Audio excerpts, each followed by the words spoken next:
Good evening. Did you know while the Lord Jesus died for our sins, there are two species that Jesus did not die for? The Bible is crystal clear that Jesus died for sinners. But there are two species that are in the world today that have a great need for salvation. Unfortunately, God did not make a plan of salvation for them. Those two species cannot be saved or be protected under the severe imminent wrath of God that's about to come on this earth. So, who are those two species that there is no salvation for?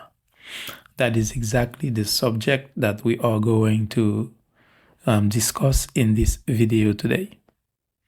Two species that are not covered under the grace of salvation. The first element of those two species are the angels. The Bible is crystal clear that when Satan rebelled against God, when Satan declared that he was going to put his kingdom above God's kingdom, and then many other angels joined him in the plot, God kicked all of them out of heaven. And once God kicked them out of heaven, there is no coming back for them, and there is no saving grace for them. The Bible tells us in Matthew 25, verse 41, what's going to happen to those angels. There we read, "Then he will say to those on his left, 'Depart from me, you who are cursed, into the eternal fire prepared for the devil and his angel.'" There clearly, while Adam and Eve sinned, God made a plan of salvation for Adam and Eve and for the rest of us. For the angels, God prepared an eternal fire for them, for there is no saving grace for the angels. Hebrews 2 verse 16 support that notion. There we read, "For surely it is not angels he helps, but Abraham's descendants." There you have it. There is no saving grace for the angels. Meanwhile, there are saving grace for the descendants of Abraham. 2 Peter 2 verse 4a says, "God did not spare angels when they sinned, but sent them to hell." See, clearly, there's only one destination for the angels. There's only one place that they can go, is to hell, because Jesus did not die for them. They're not covered under the grace of God, and God did not make a plan of salvation for them. So this is the first element of those two species that there is no salvation for. The second element of those two species are the nations. There is no salvation plan for the nations. There is salvation plan for people, for individuals. For salvation is an individual decision. There is a plan of grace for humanity, but not for the nations. The land itself has to be purified, has to be cleansed of its impurity. There is no salvation for that purpose. For instance, when two nations go to war and they accuse each other of war crimes, the soldiers that participate in the crimes, in those war crimes, if they go to God humbly and sorry for their sins, and they ask for forgiveness, guess what? There is forgiveness for them. God will forgive them. However, the war crime will not go unpunished. The nation will pay for the crimes. The nations will pay for the war crime because there is no salvation for the nations. Okay? Now, to show you, to put it into perspective, let's look at the nation of Israel, ancient Israel, that is. When Jesus was in Jerusalem with the disciples looking at the temple, they told Jesus, what a beautiful building, what great construction. And Jesus told them that soon there will not be two stones attached to each other in this temple. It's going to be destroyed. Jesus was pointing them to the curse of Deuteronomy 28 that is on the nation of Israel, that was soon to becoming a reality in the nation. And as Jesus predicted it, 50 years after Jesus went to heaven, the Roman Empire came in and destroyed and burned the temple down, destroyed and burned Jerusalem down.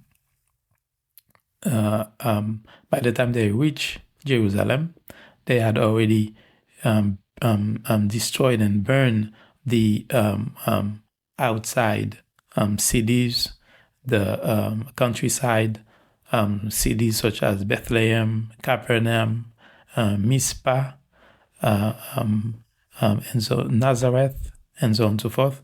Those cities were already taken by the Roman Empire. They were already burned down and destroyed. But in Jerusalem, they kept the better trained soldiers. They put a great resistance against the Romans, and it took the Romans like 3 weeks after they destroyed the surrounding cities before they were able to penetrate Jerusalem. However, they burned the temple, they broke the temple down, and they burned Jerusalem, totally destroyed Jerusalem. That's exactly what Jesus said was going to happen. While the people sin, while there's salvation for the people, there is no salvation for the nation. The nation of Israel paid for its own sin, because the land has to be purified, the land has to be cleansed. When, for all of Israel's sins, the one thing that always utilized to make the nation pay is deportation, is exile. God always used that system to purify the land, to make the people pay to make the nation pay for their transgression. So, when during the life of Prophet Daniel, for all the sins that the nation of Israel did, God sent them into exile for 70 years. For 70 years they went into exile. God said this is a way for the nation to have its Sabbath, for the land to have its Sabbath, because the people violated the Sabbath. God gave them instructions to farm, to plant to do farming for 6 years, and on the 7th year not to plant anything, to leave the land alone for its Sabbath, okay, for the land to be cleansed, for the land to be regenerated, for the land to be purified. The people never obeyed that instructions. They farm all year long. They farm every year. They never observe the 7th year Sabbath. So God said, you are going into exile for 70 years to pay for all those 7th years that you violated, because the land has to be purified, because the land has to be cleansed, because that's one way for the nation to pay for its sins. So,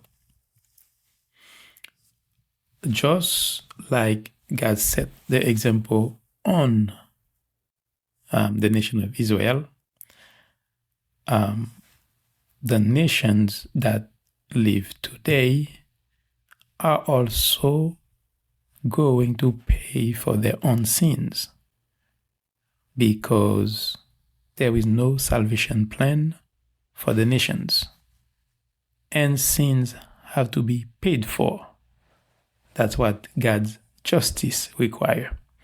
Therefore, in Revelation chapter 6, we have the way, the tools God is going to utilize to make the nations pay for their crimes, to make the nations pay for their transgression, because there has been a lot of blood shed.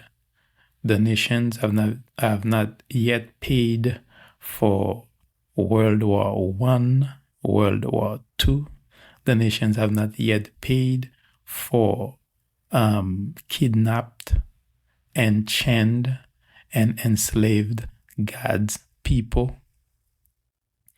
The nations have not yet paid for all those innocent blood that has been shed in them, all those murders, all those crimes, segregation, Jim Crow laws, double standard, and so on and so forth.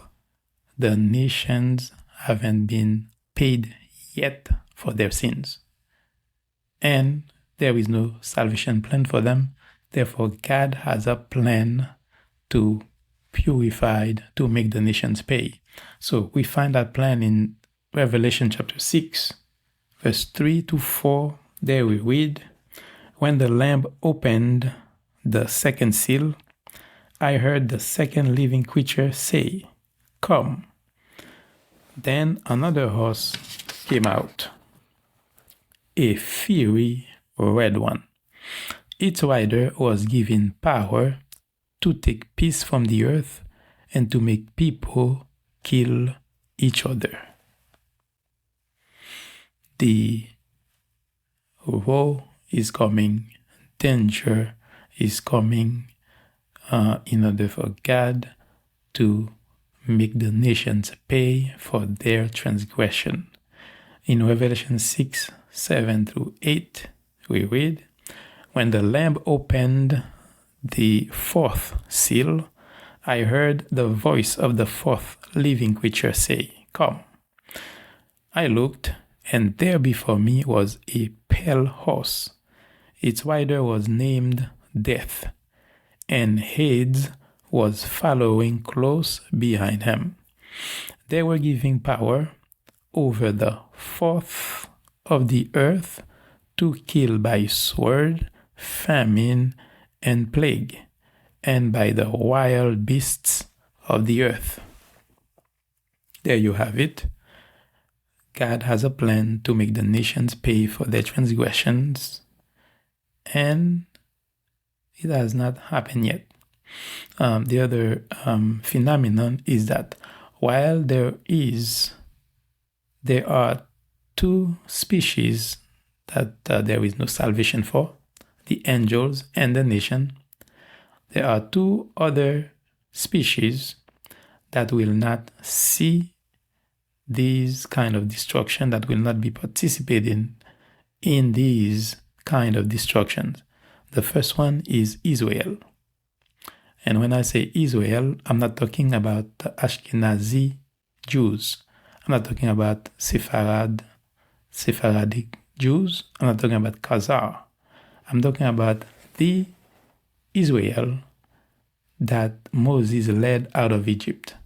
I'm talking about the Israel that Joshua catered into the promised land. I'm talking about the Israel that came from the bosom of Abraham, Isaac, and Jacob.